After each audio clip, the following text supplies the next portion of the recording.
আসসালামু আলাইকুম। কোরআনিক রুকিয়া সেন্টারের প্রতিদিনের মতো আজকেও খুব বিজি শিডিউল চলতেছে। আমাদের সিস্টেমগুলো কিভাবে আপনারা দেখুন।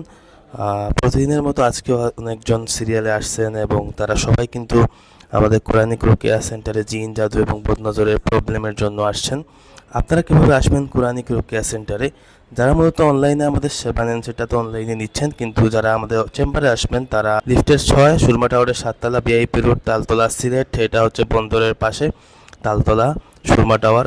লিফটের পাশেই, লিফট থেকে নেমে আমাদের কোরআনিক রুকিয়া সেন্টার পেয়ে যাবেন এবং আমরা ভিতরে প্রবেশ করতেছি। এই হচ্ছে আমাদের সেন্টার। এটা হচ্ছে আমাদের ওয়ার্ক স্পেস, যেটা আমরা ভিডিওতে আগেও পাবলিশ করেছি, এবং আমাদের কনসালটেশন রুমগুলোতে কনসালটেন্সি চলতেছে। এই হচ্ছে আমাদের প্রথম কনসালটেন্সি রুম, যেখানে অলরেডি ডায়াগনোসিস, রুকিয়া এবং কনসালটেন্সি চলতেছে। এখানে কনসালটেন্সি দিচ্ছেন আমাদের রাকিব ইমরান আহমেদ শুকুর। এবার আমরা আমাদের অন্য স্পেসগুলো দেখব, যে রুমগুলো আছে। আমরা আমাদের আরেকটা রুকিয়া কনসালটেশন রুমে ঢুকবো। এখানে একজন দিনী বোনের কনসালটেন্সি এবং ডায়াগনোসিস রুকিয়া চলতেছে। আলহামদুলিল্লাহ, এখানে ডায়াগনোসিস করতেছেন আমাদের সিনিয়র রাকি হাফিজ মৌলানা হেলাল আহমেদ। ইনি হচ্ছে ওনার গার্ডিয়ান, সো ওনার সাথে কথা বলতেছেন ওনার সমস্যা কী এটা নিয়ে।